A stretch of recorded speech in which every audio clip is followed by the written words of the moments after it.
Hello, Michael Swain here after Kansas basketball's 83-81 win over TCU here inside of Allen Fieldhouse, and I will take a lot more of that. What an incredible game.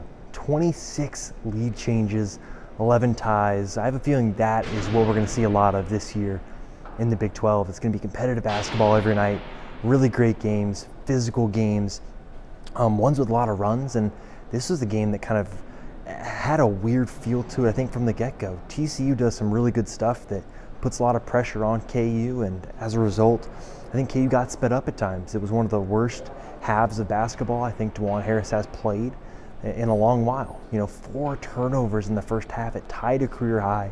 He had 1 turnover in the second half, getting to 5. It's a career high. Think about that. DeJuan had played in 119 college basketball games as the primary ball handler in just about all of them, and had no more than 4 turnovers in a game.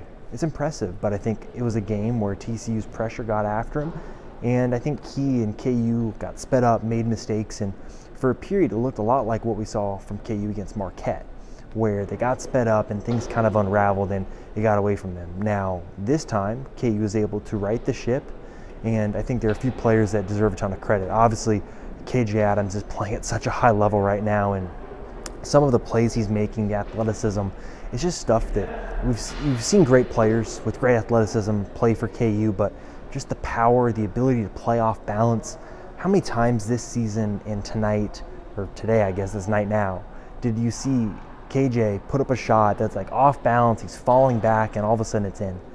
His ability to do that is just incredible.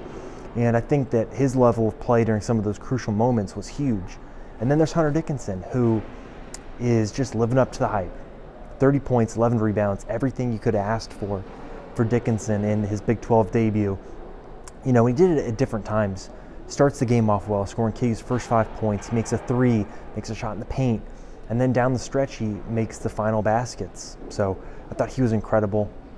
Obviously we have to talk about the flagrant against Ernest Uday. I think Bill Self took an interesting stance post-game, saying that he thought it was clear. I'd argue against that. I think it's a type of play that I think should be a play on. It wouldn't have been called if Hunter Dickinson hadn't sold it too. Did a little bit of a, I wouldn't say flop, but he definitely sold it, laying on the ground for a second with his hand on his face. Sure, it didn't feel good, but if he doesn't do that, the play doesn't stop. TCU probably takes a shot, and all of a sudden they can't go back and review it because another action has already happened. And Self has some biases, right? I think this is the type of occasion where if this had happened on the road, where it's Hunter Dickinson hitting another guy inadvertently in a 50-50 ball-ish moment, I think Self would come out post-game and say, oh, it's pretty soft, and that's not one you want to have called. Look, it's how it goes, right? There are 17 more games to go. Some calls are not going to go KU's way. Some calls are going to go KU's way, and this is one that went KU's way. It was fortunate. Obviously, it turns into a 4-point swing and a 2-point game in the end, but I really do hope that the call itself doesn't take away from the basketball that was played here, because that was a fun game. And KU has stuff to clean up. 18 turnovers. TCU scores 22 points off of those turnovers.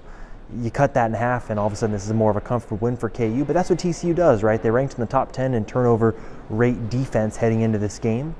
Interestingly enough, the next team, or another team in the Big 12 that has it, is KU's next opponent.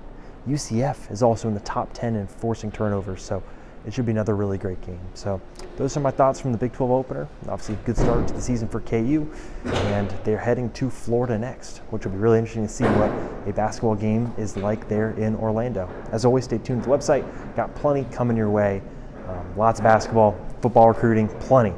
Always plenty going on at fog.net. So thanks as always for watching. Make sure you're dropping the likes, the subscribing to the channel.